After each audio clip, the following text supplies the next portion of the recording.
Hi guys, so welcome back to the channel. I'm Phoebe. If you haven't seen any of my videos before, feel free to go back and have a look.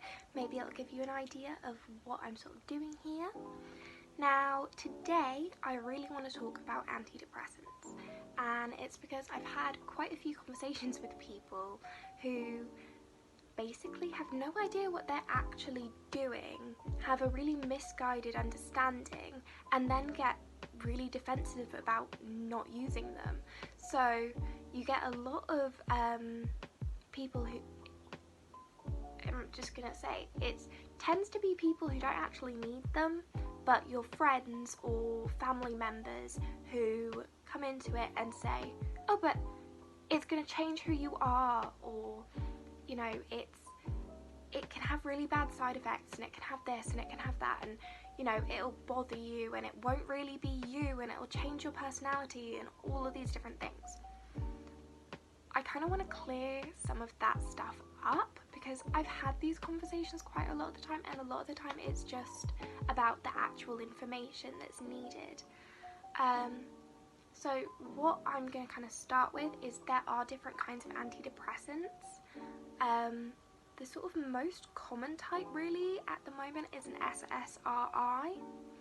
Now, I'm just going to show you with a diagram what they kind of do. So, basically, in everybody's brain, and this is everybody's brain, whether you're neurotypical, depressed, whatever, basically have these, okay? This is called a synapse, yay! And basically it's the connection between two different nerves. So that's one nerve, that's another nerve, there's the space in between. Now, basically your brain is made up of millions of nerves, and every single thing that you think, do, emotion, mood, reaction, everything happens up there between all these nerves. Now, you might know that nerves travel with electronic signals, right? They're electric, you know, it's great.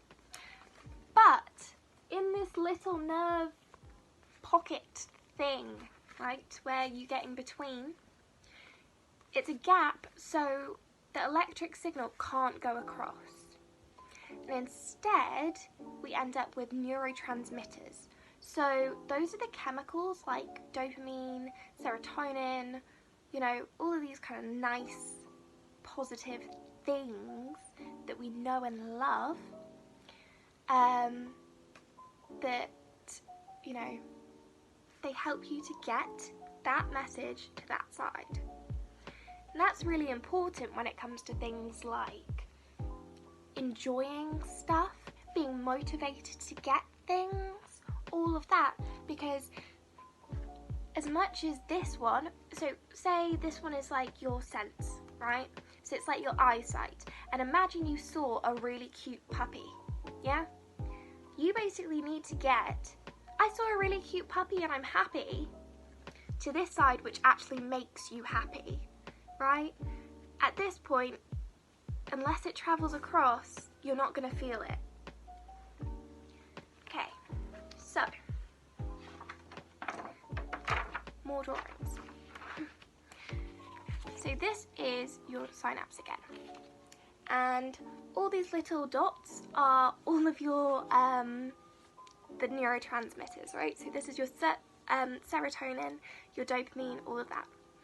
And as you can see, it comes out of this side, and then on this side, you've got a bunch of goals, yeah? Now, if they go through a goal, yay, you got a point, and you're gonna have a little bit of a, you know, signal going.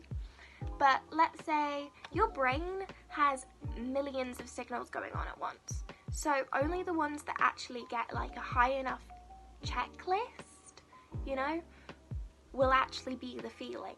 So you need to get, let's just make it simple. We'll go, you need to get 10 goals on this side, right? Well, you can see I've only done 2.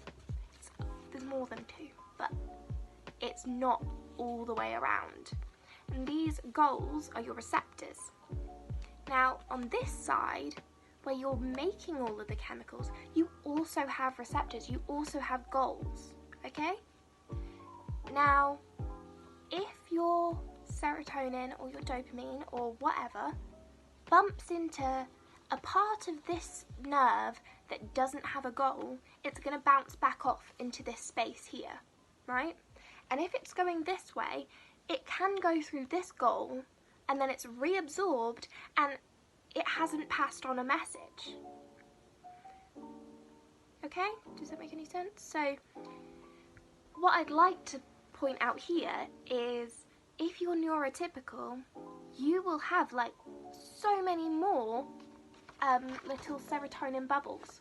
You're gonna have, in our very simple world, it's like you have 50 goes. You have 50 balls all going in the same direction, and if like 40 of them bounce back and get reabsorbed, doesn't really matter because the 10 are still going to go across and it's going to be enough to make the signal that you need. Now, if you're not neurotypical, so if you're depressed, anxious, any of these kind of things, basically you only get 10 balls, so they all need to go in to a goal. That sounds super stressful, right? Especially if they can be reabsorbed, which is what's happening when you're without an antidepressant.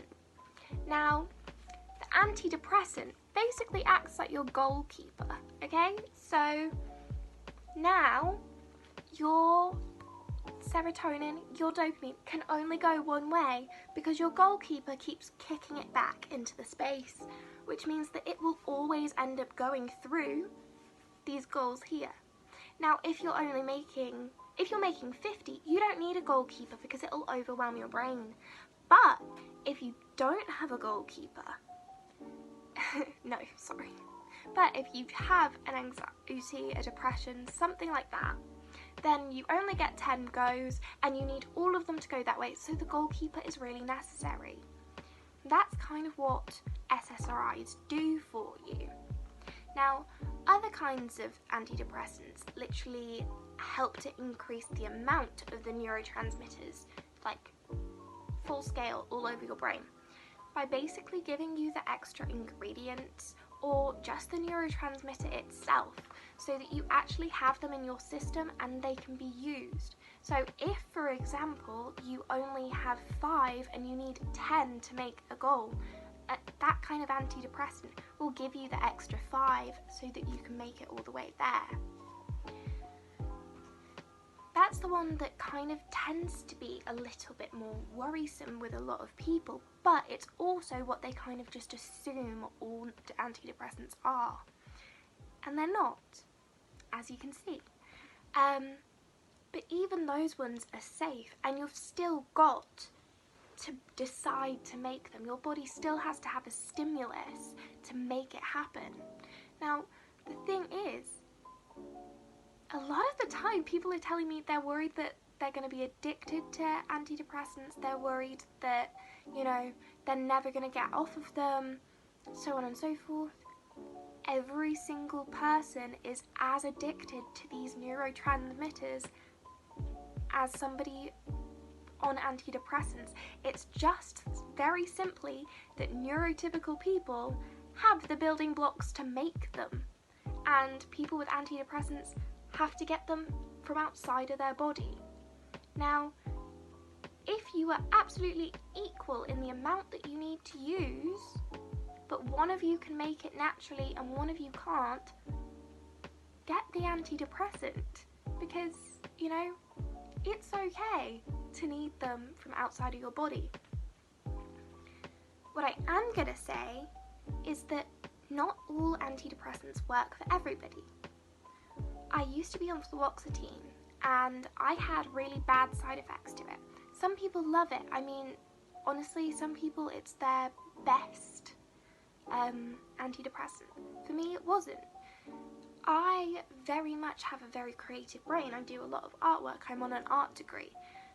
But when I was on fluoxetine, I was not creative at all. I realised that I wasn't feeling what I needed to feel, but at the same time my body was literally telling me not to take them. And when I wasn't on antidepressants, I was so much worse. So fluoxetine, even though it had the negative side effect, still made me a bit safer around myself than not taking it. The reason that my body kept telling me not to take it was because it was missing this important creative side that's really the basis of me. Here's the thing, I'm now on sertraline, okay? And I know a lot of people that hate sertraline, but for me it's the best thing because, you know, it's really helped all of my super negative symptoms. It's acted as a buffer while I've been in therapy, and it doesn't have the negative side effect of me not being able to do any of my creative work. So it works, it's good. Basically, if it's not working, if it's having a negative side effect, go and tell your doctor, because there will be a different antidepressant that could really work for you. It might take you a few to go through, and that's, again, okay. If you're worried that it's going to completely zonk you out, if you're worried that you're not going to be yourself, firstly, be aware that the first 2 to 6 weeks are going to be a bit weird. You're going to have a different feeling, your body's gonna be a bit strange, but as soon as it kind of adjusts to it, you'll be in a much better position. And basically that's just because your brain has been surviving on, you know, not getting enough of its neurotransmitters, not getting enough of your emotions, your normal moods, your normal signals. So suddenly you're giving it that ability, and it's a bit like, oh my god, you know, it's fine. It's supposed to work like that. But if it continues past that time, what I basically did was I got my friends and my family just to be completely aware that I was going on antidepressants, and then tell me if I was being exceptionally strange, unlike myself, so on and so forth. And then you can go to the doctor and say, this is making me not me. And they can switch it out for you. That's the whole point of having all of these different kinds of antidepressants. I mean, my mum, she's so funny, but she basically said that once I went on antidepressants, I was back to how I was when I was younger, before the depression. And that's great. That doesn't mean that I'm not being me anymore. That means that I'm getting to be myself again. It's a good thing. What I will say is the most dangerous part about antidepressants is that suddenly they give you the energy to do, right? And if you are in the darkest place of your life, if you are the biggest of the trigger warnings, be careful, and be honest with your doctor. If you're going to go on antidepressants, please also have counselling, because as much as the antidepressants can boost your mood, they also boost your energy, and it gives you the ability to do. The thing is, if you go to therapy, then antidepressants are going to give you the energy to go through the stuff that you need to talk about in therapy. It's going to give you the little bit of a buffer that just makes therapy a little bit safer. And yeah, please do both at the same time, and don't be terrified of antidepressants, because they are, if your doctor thinks that you should be on them, listen to it. I mean, I guess I was really skeptical. I was terrified that it was going to make me somebody else. But without them, I don't think I would have been able to do the work that I needed. Yeah. I hope that helps somebody. Love you lots. You're part of the world. Bye.